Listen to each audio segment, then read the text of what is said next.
Welcome back. जैसा आप जानते हैं कि अभी इम्यून सिस्टम को लेके काफी बात हो रही है। पिछले 2 वीडियोस मैंने इस पे इम्यून सिस्टम में क्या खाना है उसमें बनाए थे। काफी क्वेश्चन आ रहे हैं हमको देश विदेश से, तो आज वापस क्वेश्चन आंसर राउंड है। किसी ने क्वेश्चन भेजा है, उसके जवाब देने के लिए मैं वापस बुलाता हूँ हमारे यहाँ के सिमी गरेवाल को, सॉरी सीमा को। आइए सीमा, आपका स्वागत है, वेलकम एक बार फिर से हमारे चैनल में आपका स्वागत है। मुझे लगता है लोग धीरे धीरे इस चैनल को हमारे thank you so much sir, thank you so much. तो आपके जो क्वेश्चंस है जो है वो पूछिए, ताकि ये क्वेश्चंस के लिए इनको इसलिए बुलाता हूँ गाइस, ताकि आपको जवाब मिल सके, साथ ही साथ कि जो ये क्वेश्चंस आपके होते हैं वो ये पूछ सके और इससे सबको फायदा मिल सके। चलिए तो स्टार्ट करते हैं गाइस। जैसा कि दोस्तों कपालभाति के बारे में डिस्कस करना है सर, नागपुर से मोहिता करके है, उनका कपालभाति के ऊपर क्वेश्चन आया है, तो मैं क्वेश्चन पढ़ लेती हूँ मेरे साइड में। तो आप लोग भी दोस्तों सुनिए कि क्या क्वेश्चन पूछा है। ये बहुत पुराने स्टूडेंट है और हमारे साथ में लाइव वर्कआउट के लिए हमेशा जुड़ते हैं, जो यूट्यूब पे हम देते हैं। हाँ, उन्होंने एक बार कमेंट भी किया था, उन्होंने वेट लॉस किया, लाइव वर्कआउट करते हुए फ्लेक्सिबिलिटी उनका बढ़ गया। रेगुलरली मुझसे डाइट और फिटनेस के ऊपर टिप्स लेते रहते हैं, तो उनका ये क्वेश्चन पूछिए। जी सर, उन्होंने ये पूछा है kapalbhati can be done. Kapalbhati, भारती नहीं होगा। हाँ, एक सेकंड, इट इज नॉट भारती फ्रेंड्स, भाती। हाँ, कपालभाति। यस, एक सेकंड, फर्स्ट क्वेश्चन। जी आराम से, कोई नहीं, हमारे पास बहुत वक्त है। Kapalbhati can at the very least make you seriously ill. हाँ ओके, और भी कोई क्वेश्चन है कपालभाति के ऊपर? हाँ सर, तो एक साथ पूछ लीजिए, मैं एक्सप्लेन कर दूंगा। जी सर, उन्होंने एक और क्वेश्चन पूछा है कपालभाति के ऊपर ही। Kapalbhati can lead to heart problem. Kapalbhati नहीं है, भाती सर। हाँ, वो भारती सुनाई दिया मुझे। नहीं, कपालभाति। ओके।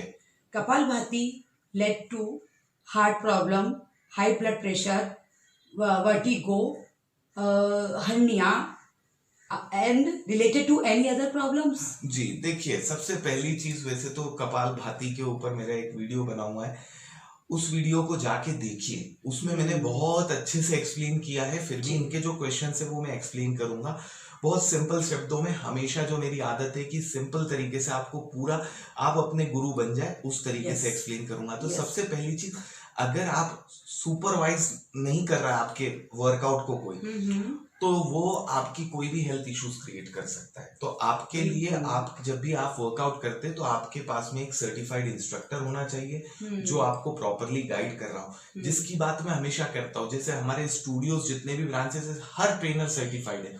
रीजन क्या है? It is as equal to half doctor. So जब आपकी पोजिशनिंग गलत हो रही है या आप कोई वर्कआउट को गलत कर रहे हैं, जैसे कपालभाति प्राणायाम, अगर आप उसको गलत कर रहे हैं तो वो जो सामने आपके जो ट्रेनर है, टीचर है, शिक्षक है, वो आपको बता पाएगा कि आपके लिए क्या सही है।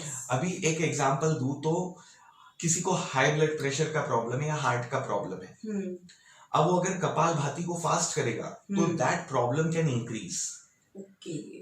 अब वैसे ही अगर किसी को हर्निया का इशू है, उसको कपालभाति करने मना बोलते, क्यों? क्योंकि हर्निया पे नेगेटिव वर्क करेगा वो। तो इस तरह के बहुत सारे इम्पैक्ट नेगेटिव हो सकते हैं। अगर आपके हेल्थ इश्यूज आपके ट्रेनर को पता है, टीचर को पता है, तो वो आपको गाइड कर सकता है कि आपको क्या, किस तरीके से करना है। राइट। तो इसलिए हमेशा जो ट्रेनिंग है या वर्कआउट है वो किसी भी सर्टिफाइड ट्रेनर के अंडर में कीजिए। आपको कोई क्वेश्चन से नीचे जाके मुझसे वापस से पूछ लीजिए, पर ऑब्वियसली जब अगर आप किसी भी वर्कआउट को, किसी भी प्राणायाम को गलत तरीके से करते हैं या गलत मेथड से करते हैं, तो it will definitely impact negatively on the body. Yes sir, सही बात है बिल्कुल, क्योंकि शायद गाइस को लोगों को पता भी नहीं हो, दोस्तों लोग को इसमें इनहेल होता ही नहीं कपालभाति में। हाँ, तो ये भी एक गलत ही। जैसे अभी हमारे स्टूडियोज पे, जैसे हम जब वर्कआउट कराते हैं, हमारे जो ट्रेनर्स जितने भी ब्रांचेस हैं, उसमें इन चीजों का ध्यान रखा जाता है कि गाइडलाइंस प्रॉपरली दिए जाते हैं। किसी को हार्ट प्रॉब्लम है, हर्निया का प्रॉब्लम है, डाइजेस्टिव सिस्टम रिलेटेड इश्यूज है, किसी को हाई ब्लड प्रेशर, करने का तरीका, ये बहुत सारी चीजें, पोजीशनिंग, बैठने का तरीका। अब क्या होता है, सबकॉन्शियसली मिस्टेक होती है। आज हम खाना खाते हैं तो टीवी देखते हुए खाते हैं, तो वैसे हमारा माइंड जो है एक जगह स्टेबल नहीं हो पाता कभी कभी। तो वैसे ही जब आप वर्कआउट करते हैं तो बहुत जरूरी होता है कि आपको कोई गुरु हो, शिक्षक हो, आपका टीचर हो, सर्टिफाइड ट्रेनर, राइट नॉलेज मिल सके। यस सर, तो सर ये मोहिता के 2 क्वेश्चन थे कपालभाति के ऊपर जी। अभी उनका कुछ अनुलोम विलोम के ऊपर भी क्वेश्चन आया सर, तो can I ask on anulom please go ahead, एक ही वीडियो को कंटिन्यू करेंगे ताकि वैसे अनुलोम विलोम पे भी मेरा वीडियो है, अच्छा वीडियो है, आप वो देखिए। पर एनीवेज मैं आप पहले पूछ लीजिए क्वेश्चन क्या है। हाँ सर, अनुलोम विलोम के ऊपर उनका एक क्वेश्चन आया है। Anulom Vilom can lead to dizziness, vertigo, vomit sensation, breathing difficulties and confusion. नहीं, ऐसा कुछ भी नहीं है अगर आप सही तरीके से अनुलोम विलोम करते हैं। देखिए उनका जो ये आपको क्वेश्चन दिखाता हूँ, ये उन्होंने गूगल पे कुछ रीड किया था, वो मैं कैमरे में दिखा दूंगा, कोई बात नहीं, मैं अलग से एडिट कर दूंगा। तो ये जो क्वेश्चन है, गूगल पे हर इंफॉर्मेशन जो आपको मिल रही है वो सही नहीं है फ्रेंड्स। सो अगर आप सही तरीके से वर्कआउट को करते हैं तो अनुलोम विलोम एक 99.99 बीमारियों का सॉल्यूशन है।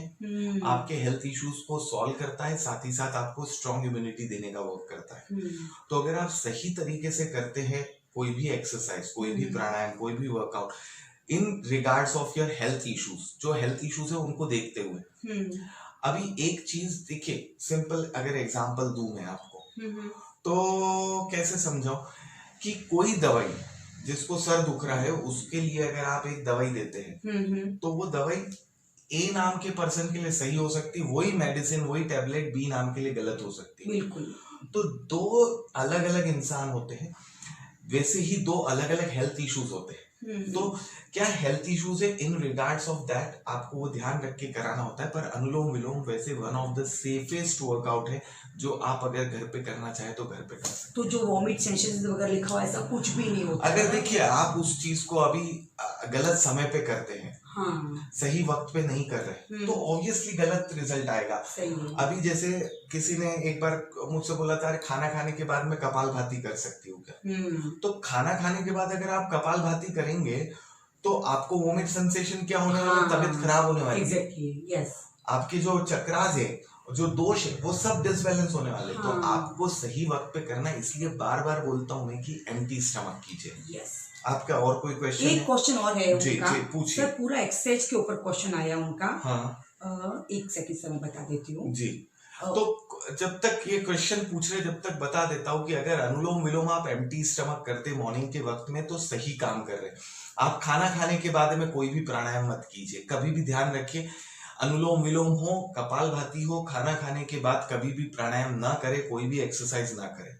Okay, continue question. उनका एक क्वेश्चन था सर कि एक्सरसाइज के बाद में 30 मिनट्स के बाद में क्या हम पानी पी सकते हैं, वाटर पी सकते हैं? It is very simple thing guys. अगर आप लोग मेरे वीडियोस रेगुलरली देखते हैं ना, मैं गारंटी देता हूँ कि ये क्वेश्चंस के आंसर्स की आपको शायद जरूरत भी ना पड़े। अब आप योगा कर रहे हैं तो आपको 30 मिनट्स के 1 घंटे बाद भी पानी पिएंगे तो चलेगा। पर आप जब हार्डकोर ट्रेनिंग कर रहे हैं, मतलब जिम में जाके कर रहे हैं, या एरोबिक्स वर्कआउट कर रहे हैं, या पावर योगा कर रहे हैं, या इंटेंसिव योगा कर रहे हैं, या टबाटा कर रहे हैं, या जुम्बा कर रहे हैं, या किक बॉक्सिंग कर रहे हैं, या खूब सारी रनिंग कर रहे हैं, तो आपको बीच बीच में सिप सिप करके पानी पीना है। और ये तो मैं हर सेशन में बोलता हूँ, जब वर्कआउट कराते हम आपको लाइव, तो उसमें भी गाइस मैं आपको बोलता हूँ कि आप बीच बीच में पानी पीते रहिए। इनफैक्ट आप सर ब्रेक देते भी है कि थोड़ा सा पानी पीजिए 20 सेकंड के लिए। यस, वो ब्रेक भी इसलिए देता हूँ गाइस ताकि आप लोगों को ये पता रहे कि पानी पीना है, क्योंकि डिहाइड्रेट हो रही है बॉडी आपका। ये देखिए अभी मेरे बॉडी पे भी थोड़ा स्वेट आ रहा है। रीजन क्यों है? क्योंकि आपकी बॉडी हीट जनरेट कर रही होती है, जिसकी वजह से आपकी बॉडी से वाटर एवोपरेट्स होता है। अब जैसे वो एवोपरेट्स होता है वाटर, तो होता क्या, आपका पानी तो चाहिए आपको। तो पानी पीते रहना चाहिए वर्कआउट के ड्यूरिंग द वर्कआउट। और कितना पीना है? सिप सिप करके पीना है गाइस, बैठ के पीना है, ताकि आपके घुटने स्ट्रांग रहे, आप मजबूत रहे। तो पानी पीते रहना ताकि आपके डिहाइड्रेशन ना, बॉडी को हाइड्रेट रखिए guys. Yes, I hope sir Mohita को उनके क्वेश्चन के जवाब मिल गए होंगे, और ये जनरल क्वेश्चन थे, सबको भी पता चला होगा। आपके भी कोई क्वेश्चंस होते हैं दोस्तों तो वो जाके कमेंट में पूछिए। गलत चीजें मत कीजिए, अपना ध्यान रखिए, अपने चाहने वालों का ध्यान रखिए, और जिन भी लोगों से आप प्यार करते हैं उनके साथ में ये वीडियोस को शेयर कर दीजिए।